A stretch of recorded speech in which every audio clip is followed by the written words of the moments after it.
बिस्मिल्लाहिर्रहमानिर्रहीम। अस्सलाम वालेकुम नाजरीन, आप यूट्यूब चैनल देख रहे हैं। मैं इमरान खान हूँ। नाजरीन, एक सबसे पहले तो वो ख़बर ले लें जो मैंने आपको बताया था कि इमरान खान साहब का केस लगा हुआ है इस्लामाबाद हाई कोर्ट में। उनके वकला ये कह रहे थे कि इमरान खान साहब को अगर आज बेल मिल जाती है, और ये कोई मसला नहीं है, उन्होंने ये दावा किया था कि अगर ये बेल मिल जाती है तो फिर इमरान खान साहब को कोई रोक नहीं सकता, वो आज रिहा हो जाएंगे। लेकिन हुआ क्या, जिसका खदशा था, जो मैंने आपसे कहा था कि जब तक इस्लामाबाद हाई कोर्ट में चीफ जस्टिस सरफराज डोगर साहब हैं, एस्टेब्लिशमेंट को या इमरान खान के दुश्मनों को कुछ भी फिक्रमंद होने की ज़रूरत नहीं है, क्योंकि डोगर साहब किसी भी लेवल तक जाएंगे एस्टेब्लिशमेंट को सर्व करने के लिए, ऐसा अब दिखाई देता है। हुआ ये कि जब इमरान खान साहब के केस की समाअत हुई, सबसे पहले तो ये है कि बाहर कर्फ्यू लगा दिया गया। इस्लामाबाद हाई कोर्ट में ऐसा लगता है कि मार्शल लॉ लग गया, और बाहर इजाफी नफरी पुलिस की तैनात, खारदार तारें और बड़ा बंदोबस्त किया गया। सहाफ़ियों को और वकला को भी अंदर जाने से रोका जा रहा था। बहरहाल कुछ सहाफ़ी जो अंदर गए, उनमें समी इब्राहिम साहब थे और दीगर कुछ और सहाफ़ी थे। वो वहाँ पे अपना वीलॉग रिकॉर्ड कर रहे थे। जब वो अंदर अपनी खबरें देने में मसरूफ़ थे तो अमला आ गया और सिक्योरिटी वालों ने आकर उन्हें कहा कि जनाब, आप यहाँ पे रिकॉर्डिंग नहीं कर सकते। अब ये अदालत के बाहर वाला एरिया है, अहाते के तो अंदर है, सिक्योरिटी से अंदर है, लेकिन ये अदालत का वो एरिया है जहां पे नॉर्मली रिपोर्टर्स खड़े होकर अक्सर बातचीत करते हैं, और ये एक रूटीन है। वहां पे उन्हें कह दिया गया, जी आप यहां पे काम नहीं कर सकते। उन्होंने कहा, क्यों नहीं कर सकते जी? एसपी साहब का हुक्म है। उन्होंने कहा, जी एसपी साहब तो नहीं, यहां पे तो अदालत है, तो यहां तो जज साहब का हुक्म होगा। जी जज साहब ने कह दिया यहां कोई काम नहीं कर सकता। तो एक अजीब मार्शल लॉ लगा दिया गया। इसी हाई कोर्ट से इमरान खान साहब, जो साबिक वजीर आजम है, उन्हें इसी अहाता अदालत से जबरी तौर पर अगवा किया जा सकता है। रेंजर्स वाले आके वो ये कर सकते हैं, लेकिन मीडिया यहां पे कवरेज नहीं कर सकता। ये मार्शल लॉ है और कुछ नहीं है। हुआ ये, जब समाज शुरू हुई तो पाकिस्तान तहरीक इंसाफ को बड़ी उम्मीदें थी, तो तहरीक इंसाफ को लगता था कोई बात आज बन जाएगी। लेकिन पता चला कि जी प्रोसिक्यूटर अब बीमार है, और प्रोसिक्यूटर जो बीमार है ना, उसने कोई मेडिकल रिपोर्ट भेजी ना कोई और चीज भेजी, बस अचानक बता दिया जी प्रोसिक्यूटर बीमार है और वो नहीं आ सकता। नॉर्मली ये होता है कि बीमार हो तो जज एक आधे दिन की, 2 दिन की तारीख दे देता है कि ठीक है भाई, कल आके पेश हो जाए, नहीं तो अपनी मेडिकल रिपोर्ट लेकर आए, नहीं तो फिर आप उनकी जगह किसी और को बोले वो पेश हो जाए। सरकारी है ना, तो सरकार का काम नहीं रुकता होता है। एक प्रोसिक्यूटर बीमार है, दूसरा आ जाता है। लेकिन पता चला जनाब के प्रोसिक्यूटर बीमार है, और उसके बाद इस बीमारी की बुनियाद पर जज साहब ने कहा, जी आज तो समाअत नहीं हो सकती। तो हम आपस में मशवरा करते हैं, मशवरा करके 5 मिनट में आपको बताते हैं अब करना क्या, अगली तारीख कौन सी है। तो वहां जो रिपोर्टर तो मौजूद थे, बाकी सबको लगा कि 1-2 दिन की तारीख दे देंगे जज साहब, बहुत ही कोई गेम डाल दी तो 3-4 दिन की, 5 दिन की दे देंगे। लेकिन जस्टिस डोगर साहब अंदर गए और चेंबर में जाने के बाद जब तारीख दी तो मशवरा करके उन्होंने बताया 16 अक्टूबर। आज क्या है, 25 सितंबर। पहले ही ये केस 8-9 महीने के बाद लगा है।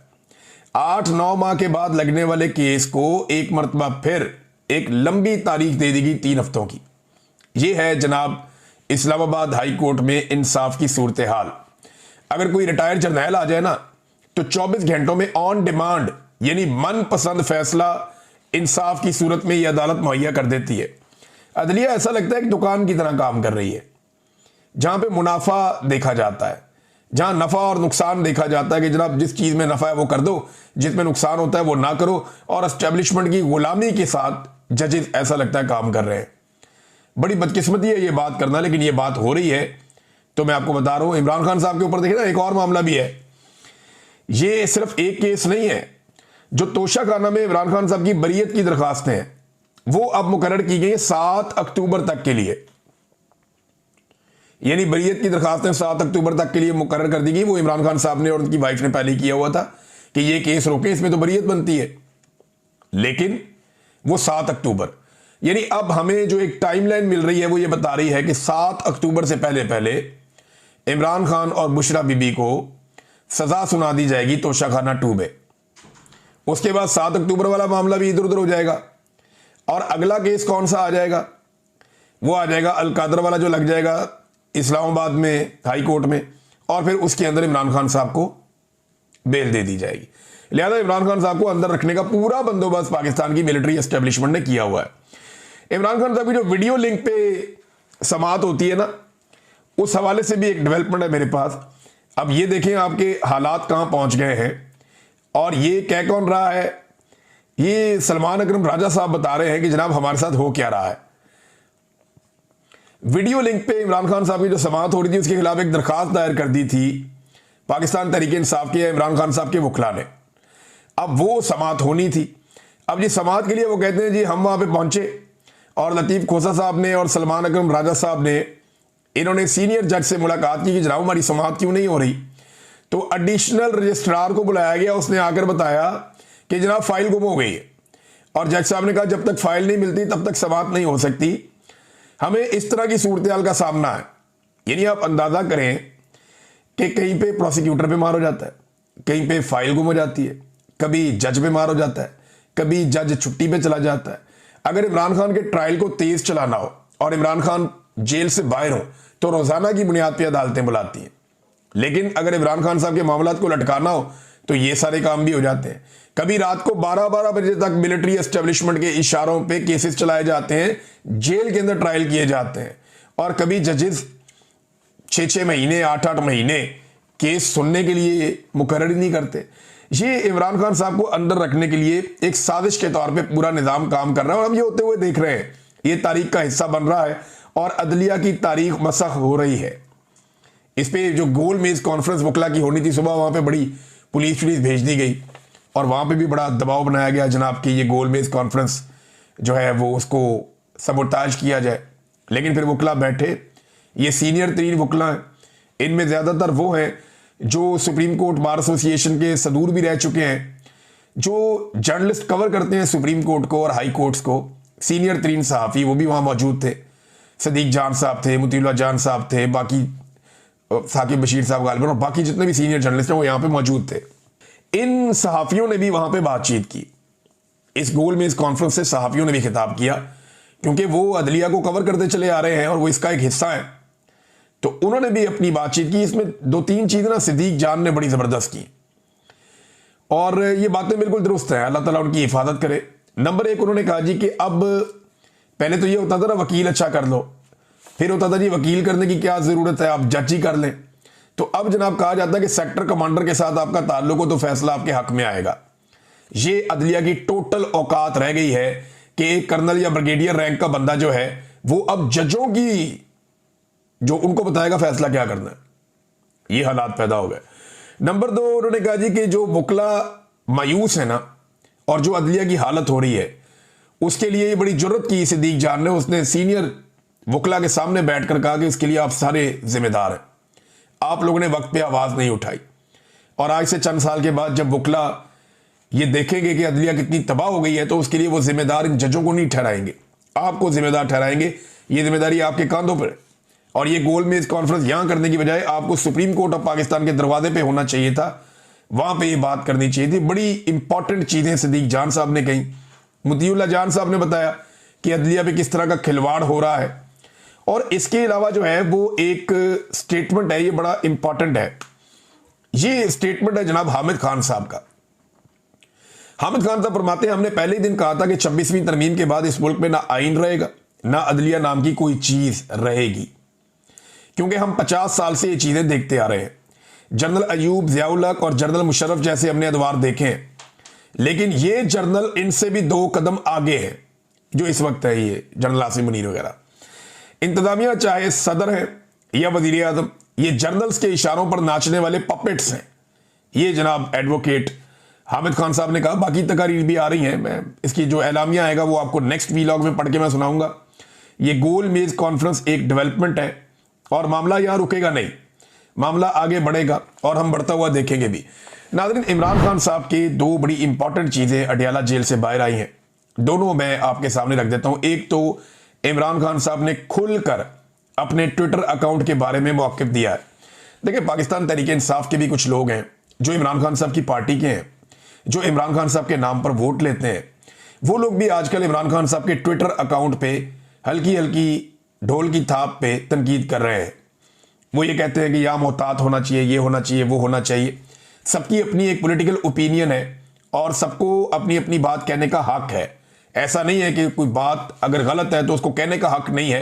हो सकता है कि उस आदमी के नज़दीक वो बात ठीक हो, लेकिन इमरान खान साहब का क्योंकि अपना ट्विटर अकाउंट है, एक्स का अकाउंट के वो खुद मालिक हैं, तो बताएंगे तो वही ना कि उन्होंने उसके साथ क्या करना है। असल स्टेटमेंट तो इमरान खान का है। इमरान खान साहब से जब जेल में एक सहाफी ने यह सवाल किया उनके ट्विटर अकाउंट के हवाले से, तो इमरान खान साहब का जो जवाब है ना वो बड़ा तगड़ा था। अडयाला जेल में एक सहाफी ने सवाल किया कि आपका ट्विटर अकाउंट कौन चला रहा है? आपका ट्विटर अकाउंट रियासत के खिलाफ बयानियां बना रहा है, अल्फाज बहुत सख्त होते हैं इस ट्विटर अकाउंट में। तो इमरान खान साहब ने सहाफी के सवाल पर जो जवाब दिया, उन्होंने कहा मेरा अपना अकाउंट है, मैं जो पैगाम भेजता हूं वही पैगाम मेरे अकाउंट से जारी किया जाता है। क्लियरिटी है कि जो मैं भेजता हूं वही पैगाम मेरे ट्विटर अकाउंट से जारी किया जाता है। मैं कोई आसिम मुनीर का गुलाम हूं, मैं एक आजाद इंसान हूं, मेरा जो दिल करेगा मैं वो बोलूंगा। अब ये मेरा पैगाम चला देना, मेरा ट्विटर अकाउंट है, जो मेरा दिल करेगा मैं चलाऊंगा। फिर इमरान खान ने उस सहाफी को चैलेंज किया, अब मेरा ये पैगाम चला देना, हिम्मत है, चला सकोगे मेरा पैगाम? तो सहाफी बेचारे कहां चला सकते हैं, खबर ही बाहर नहीं निकलती। वो बेचारा सहाफी बाहर आके चुप करके बैठ गया, उसने कहा बात ही ना बात किसी को पता चले। तो इमरान खान की बहन ने और बाकी लोगों ने बाद में कंफर्म किया कि जनाब इनके साथ ये हुआ है वहां पे जेल के अंदर। तो जेल में ना अब सहाफी इमरान खान साहब से बदतमीजी भी करते हैं। ये मैं आपको बताता हूं, कमर मेकन साहब ने खबर दी है, मैं आपको पढ़ के सुना देता हूं एग्जैक्टली ऐसे ही जैसे उन्होंने दी है। कमर मेकन साहब बताते हैं कि कल तोशाखाना 2 केस की समाअत के दौरान सहाफियों से गुफ्तगू करते हुए जीएनएन से वाबस्ता सहाफी इजाद अहमद ने इमरान खान से बदतमीजी की। इमरान खान ने मज़कूरा सहाफी को कमरा अदालत से बाहर जाने को कहा और इमरान खान ने जेल इंतजामिया से भी कहा कि इस सहाफी को कमरा अदालत से बाहर ले जाएं। इमरान खान के तवज्जो और जवाब ना देने पर सहाफी इजाद अहमद तू मैं पर उतर आए और इमरान खान से बदतमीजी करना शुरू कर दी, जिस पर इमरान खान ने सहाफी को कहा मुझे मालूम है कि तुम 3-4 सहाफी कर्नल की इजाज़त से अंदर आते हो, कर्नल के सामने नंबर बनाने के लिए बदतमीजियां करते हो, ये सहाफत नहीं घटियापन है। अंदाजा करें एक साबिक वज़ीर आज़म है, जेल के अंदर उसको बंद किया हुआ है, अवाम के सामने उसको आने नहीं देते, उसकी आवाज़ तक लोग नहीं सुन पाए। और एक ऐसे आदमी को जिसको पूरे निज़ाम ने जकड़ कर मजबूर किया हुआ है, उस आदमी के साथ जाकर अंदर सहाफ़ियों से बदतमीजियां करवाई जाती हैं। यानी इनकी क्या हैसियत है जो लोग इतने बड़े आदमी के साथ बदतमीजी कर रहे हैं। लेकिन देखें नाज़रीन, ये भी सूरत हाल इस मुल्क ने देखनी थी कि अगर एंटी एस्टेब्लिशमेंट इमरान खान साहब हैं तो फिर टके टके के लोगों से उनके खिलाफ बातें करवाई जाती हैं, उनके साथ बदतमीजी करवाई जाती है। आगे कमर मेकन साहब लिखते हैं कि जी इससे कबल ओन शराजी और तैयब बलोच भी इमरान खान साहब की बहनों के साथ ऐसे ही बदतमीजी कर चुके हैं। जनाब ये इमरान खान साहब के साथ जेल में क्या किया जाता है इसका आप अंदाजा लगा लें कितना गुस्सा है एस्टेब्लिशमेंट को कि वो बंदे तैयार कर करके भेजते हैं कि जाके अंदर ये बात करनी है। कमर मेकन साहब की बात से तो बिल्कुल इसी किस्म का अंदाजा हो रहा है। लेकिन नाज़रीन पाकिस्तान तहरीक इंसाफ टूट नहीं रही, कमजोर नहीं पड़ रही। अब आप फलक जावेद को देख लें। फलक जावेद साहिबा ने कोशिश की बड़ा लंबा अरसा कि वो गिरफ्तार ना हो। पाकिस्तान तहरीक इंसाफ की अच्छी तगड़ी वर्कर है, उन्हें गिरफ्तार कर लिया गया। जब वो गिरफ्तार हुई इस्लामाबाद से तो लाहौर में उनकी गिरफ्तारी शो की गई। एक तो ये 2 नंबरी, उन्हें अदालत पेश किया गया तो बहुत सारे लोग कह रहे थे कि क्योंकि फलक जावेद पे निज़ाम को बहुत गुस्सा है तो ये हो जाएगा तो वो हो जाएगा। फलक जावेद की एक तस्वीर भी लीक की गई जिसमें थोड़ी वो वरिड नजर आ रही है, लेकिन उसके बाद जब अदालत के अंदर फलक जावेद आई तो फिर उनके चेहरे पे वही मुस्कुराहट थी जो उनकी बहन के चेहरे पे हुआ करती थी। यानी जिस तरह आलिया हमजा ने, तैयबा राजा ने, सनम जावेद ने, आयशा भुट्टा ने, बहुत सारी दीगर खवातीन, खदीजा शाह, इन सब लोगों ने बड़ी मजबूती से जेल का सामना किया है। मर्द सामना नहीं कर सकते जेलों का जो इन खवातीन ने किया दलेरी और बहादुरी के साथ। तो वही बहादुरी और वही हिम्मत जो है वो फलक जावेद के चेहरे पे भी नजर आई। अब ये जो खातून पकड़ी गई है ना, ये फलक जावेद, ये भी एस्टेब्लिशमेंट को महंगी पड़ जाएगी। ये कर क्या रही है एस्टेब्लिशमेंट? ये बेवकूफ लोग हैं। मैंने कहा था कि आपको पहली दफा टक्कर के लोग मिले, आप आज तक मिडिल क्लास से लड़ाई नहीं। आपने हमेशा लड़ाई की है मौलवियों से, आपने हमेशा लड़ाई की है उन तबकार से जो पढ़े लिखे नहीं है, जो बेचारे पहाड़ों पे रहते हैं, जिनके पास वसाइल नहीं है, आप उनसे लड़ते रहे। या आपने एक अलीट क्लास से लड़ाई की है जो सोने का चम्मच लेकर पैदा होते हैं और छोटी सी मुसीबत में घबरा जाते हैं। पहली दफा आपकी लड़ाई पाकिस्तान के मिडिल क्लास से हुई। ये आपको टक्कर देंगे, ये मैंने कहा था, और मिडिल क्लास टक्कर दे रही है। आज एस्टेब्लिशमेंट को सांस फूली हुई है उसकी। उसे समझ नहीं आ रही कि इसको पकड़ूं क्या करूं। अब ये फलक जावेद भी नचाएगी एस्टेब्लिशमेंट को, जो मुझे दिखाई दे रहा है। मैंने उसकी आंखों में, उसके चेहरे में देखा, मुझे जो समझ आई है ना कि ये अपनी बहन से कम नहीं है। ये भी इनके लिए एक परेशानी का बायस बन जाएगी। बहरहाल इनके अपने फैसले हैं, ये करते रहे फैसले और एक्सपोज भी होते रहे। इमरान खान साहब ने एक और बात की जेल से, ये उन सारे लोगों के मुंह पर चपेड़ है जो लोग प्रोपेगेंडास कर रहे थे। कभी कोई कादियानी कार्ड निकाल कर ले आता है, कभी कोई मजहब कार्ड निकाल कर ले आता है, कभी कुछ कुछ लोगों ने गुमराह करने का काम किया। तो ये इमरान खान साहब का स्टेटमेंट आया जेल से कि मुझे मिशन नूर का पता होता तो मैं भी आजान देता, ये इमरान खान साहब ने कहा। तो इसमें दो चीजें क्लियर हो गई कि एक तो इमरान खान साहब खुद इसका हिस्सा बन जाते, अगर उन्हें मिशन नूर का पता होता तो वो आजान जरूर देते। दूसरी बात यह कंफर्म होगी कि इमरान खान साहब को इस माहौल में रखा हुआ है कि इतनी इंपॉर्टेंट कैंपेन पाकिस्तान तहरीक इंसाफ चलाती रही 1 महीने तक, और इमरान खान साहब को जेल में पता ही नहीं चला कि ऐसी कोई तहरीक या ऐसी कोई चीज चल भी रही है।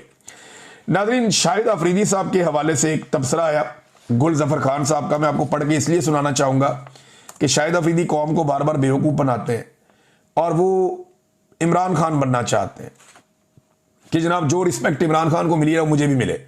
देखें, इमरान खान ने अगर फलाई काम किए तो मैं भी कर रहा हूं, इमरान खान अगर इस तरह था तो मैं भी इस तरह हूं। तो इनको बहुत शौक है इमरान खान बनने का, इमरान खान जैसा फैन क्लब हासिल करने का, या इमरान खान की तरह बड़ा लीडर बनने का। अब जरा ये चेक करें, लेकिन तारीख की गलत तरफ खड़े ना शाहिद अफरीदी। गुल जफर खान साहब क्या कहते हैं? वो कहते हैं शाहिद अफरीदी से वादिया तीरा में बमबारी से शहीद बच्चों की मजम्मत के बारे में सवाल किया गया। ये प्रेस कॉन्फ्रेंस में सवाल हुआ था, जवाब में बिल्कुल मजम्मत नहीं की गई। याद रहे, शाहिद अफरीदी का ताल्लुक उसी जिले से है जिसमें बमबारी से 32 अफराद शहीद हो चुके हैं। मुश्किल में मजलूम के साथ खड़ा होना गैरतमंद की निशानी है। ये गुलजफर खान साहब पाकिस्तान तहरीक इंसाफ के लीडर हैं, उन्होंने ये बात की है। अब देखें मामला क्या है। शाहिद अफरीदी साहब, अगर ये मामला कोई छोटा मोटा भी होता ना कि सूबाई हुकूमत की गलती होती या किसी और की होती तो फौरन साथ खड़े हो जाते पूरी ताकत के साथ, लेकिन जहां एस्टेब्लिशमेंट आ जाएगी वहां पे इनके पर जलना शुरू हो जाते हैं। ये इमरान खान बनना चाहता है, लेकिन जमीन आसमान का फर्क है। यानी इमरान खान ने पहले दिन से गलत को गलत कहने की जुर्रत दिखाई है कि ये गलत है, तो इमरान खान ने कहा कि गलत है। और इमरान खान एस्टेब्लिशमेंट की वजह से नहीं बना, इमरान खान पहले बना, बाद में एस्टेब्लिशमेंट के साथ उसका पाला पड़ा। वो गलत को गलत कहने की जुर्रत होनी चाहिए। जो अस्करी टाउट है, ये बूट की 4 दीवारी से बाहर निकल के सोच नहीं सकता, ये बूट के बॉक्स में बंद होता है, ये बाहर नहीं निकल सकता। तो ये उसी तरह की सूरत हाल का बहुत सारे लोगों को सामना करना पड़ता है, और मुझे लगता है कि शाहिद अफरीदी भी उनमें से एक है। नाज़रीन, अवामी एक्शन कमेटी और हुकूमत के बीच में कुछ मुज़ाकरात हुए हैं। अवामी एक्शन कमेटी आज़ाद कश्मीर वाली, हमने ये याद रखना है क्योंकि उनके दिन करीब आ रहे हैं। 29 तारीख को, 27 को पाकिस्तान तहरीक इंसाफ का जलसा है हफ्ते वाले दिन, और 29 तारीख को पीर वाले दिन से अवामी एक्शन कमेटी एक बड़ी एहतजाजी मुहिम का आगाज करने जा रही है आज़ाद कश्मीर में। और हुकूमत के लिए ये एक बहुत बड़ी मुसीबत बनी हुई है, एस्टेब्लिशमेंट के लिए भी। पहले एस्टेब्लिशमेंट ने अपने सारे हथियार आजमाए, अपने सारे चले हुए कारतूस इकट्ठे किए और उन्हें कहा जलसा कराओ। स्टेज के ऊपर बंदे ज्यादा थे, जलसा गाह में कम थे। 90% कुर्सियां खाली पड़ी हुई थी। 5 वजीर आजम उन्होंने इकट्ठे किए, एस्टेब्लिशमेंट ने अपने नवाजे हुए। 500 मिलकर जो है ना वो 500 बंदा नहीं इकट्ठा कर सके, तो बेड़े ही गर्क हो गया जलसे का। तो एस्टेब्लिशमेंट नाकाम हो गई। उसके बाद रैली निकालने की कोशिश की आसिम मुनीर साहब के फोटोज के साथ, तो वो किसी ने ड्रोन से फुटेज बनाई, वो 50-60 बंदे थे, वो भी एक्सपोज हो गए। तो अब अवामी ताकत से तो मुकाबला कर नहीं सके वो अवामी एक्शन कमेटी का। अब उन्हें यह लगता है कि अवामी एक्शन कमेटी को मुज़ाकरात के जरिए काबू करते हैं, तो भिजवाया गया तारक फजल चौधरी साहब को और अमीर मुकाम साहब को। इन्होंने जाके बातचीत की तो कामयाबी नहीं हुई। बहरहाल अवामी एक्शन कमेटी अपने मुतालबात पे और मामलात पे डटी हुई है, और वो ये कह रहे हैं कि जी हम अपना एहतजाज जिसका हमने ऐलान किया है वो जरूर करेंगे। अब फर्दर क्या होता है आपको बाद में रिपोर्ट करता हूं। अब तक के लिए इतने, अपना ख्याल रखिएगा, अपने चैनल का भी। अल्लाह हाफिज।